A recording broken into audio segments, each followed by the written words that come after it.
That you stand and are comfortable for the reading of the gospel.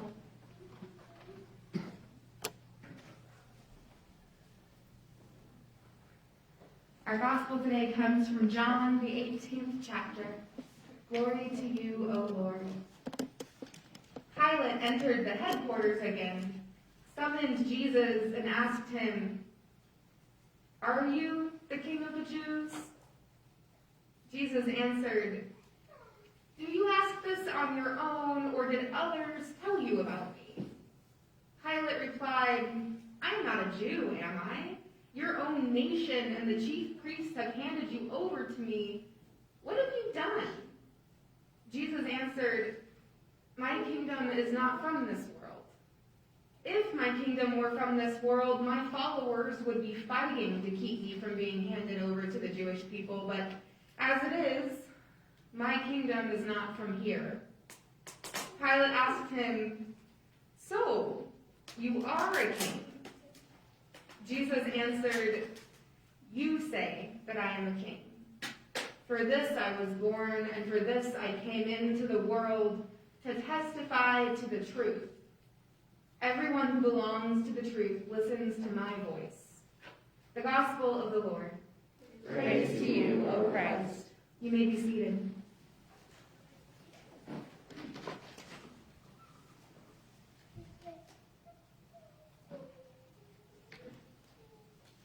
It might be funny, since I am the pastor of Lutheran Church of Christ the King, that personally, Christ the King Sunday is not high on my list of favorite holy days. Although I do love the excuse to start prepping for Advent and changing my hair to this beautiful royal blue. Jesus as King is not how I often imagine him. I imagine Jesus as shepherd, teacher, Savior.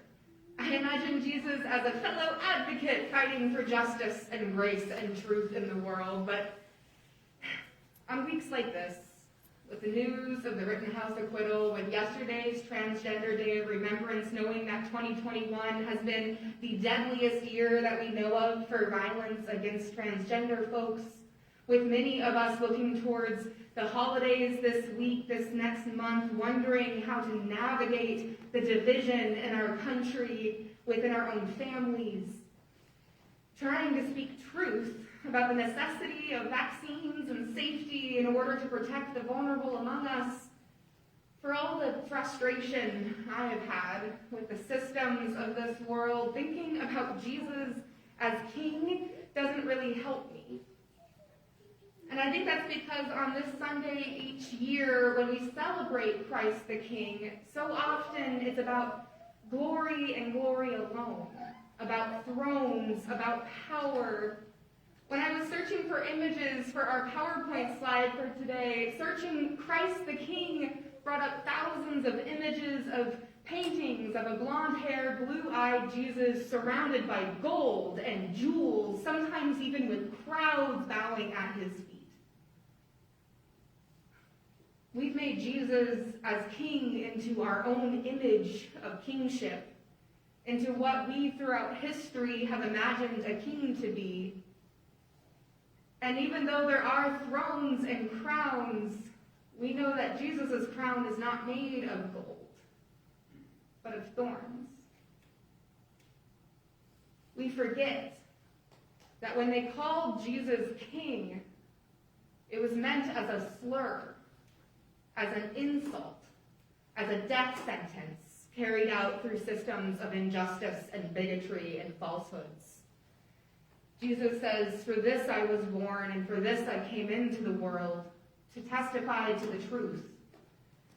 So on our last Sunday before Advent, before we begin the season of waiting for the birth of Jesus, we read from John a piece of Jesus' trial. His trial is not one of justice or truth, but of fear and falsehood. The leaders in the synagogue have been hearing Jesus teaching and preaching and sharing a message of a new kind of truth, one that doesn't come with money or power, but with love and grace. They've been hearing Jesus preaching about God's kingdom and fear that there isn't a place for them and their power.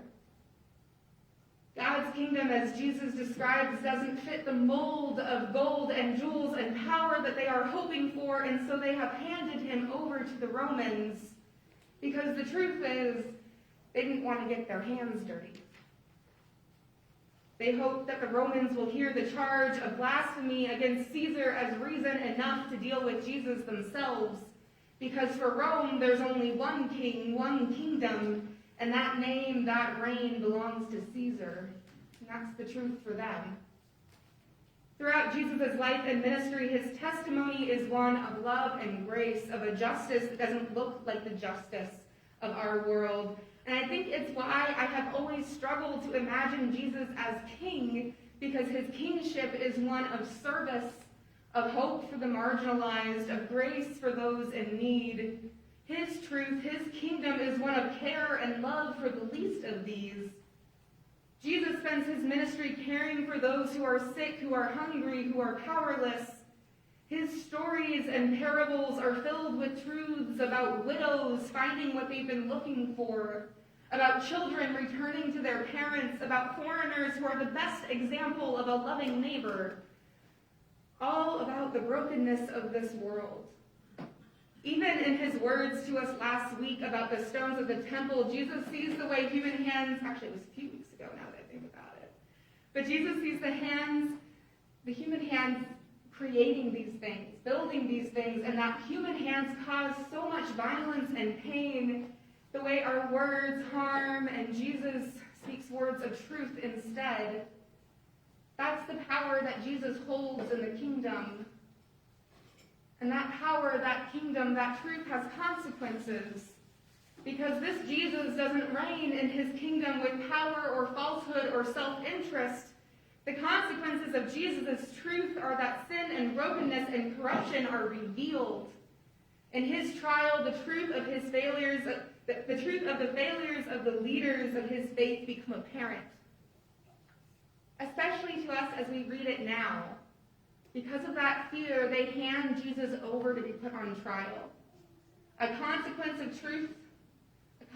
the truth Jesus brings, is that Jesus is on trial because of the kingdom that God is bringing.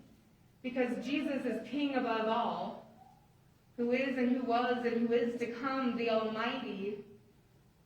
And Jesus himself never says that he is king. He's called it. Reverend L. Dowd wrote this week something that helped me to see Christ as king more clearly than I ever have, and I'm going to share that with you. She says, Jesus had more in common with victims of state violence and all persecuted people than he ever did with kings or leaders. Christ the King is among us, but we don't recognize him. We thought he would look like all of those other bloodthirsty, trigger-happy kings, but in reality, he looks more like people in our communities who are still crucified today. Instead of living in a palace, Christ the King had no place to rest his head. Instead of a crown of jewels, Christ the King wears a crown of thorns. Instead of thrones of comfort, he is enthroned on an instrument of torture, the cross. Instead of tightly controlled propaganda promoting him, Christ the King is a missing kid whose face is on a milk carton, or a mugshot on a wanted poster. Christ the King is a reclaimed slur from the people who were mocking him as they beat him for stepping out of line. I think we've forgotten what it means to proclaim Christ as King.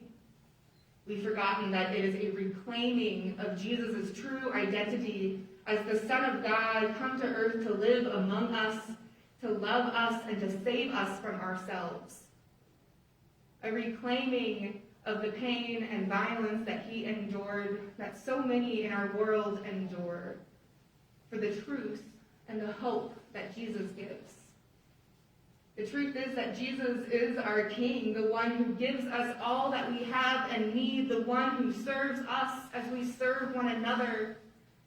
And as our King, he spit upon, beaten, and crucified. Even with all of that, Jesus still reveals the truth to this world, to us. The truth of love and grace and hope. The truth that violence will not win the day. Because Jesus' kingdom is not from here.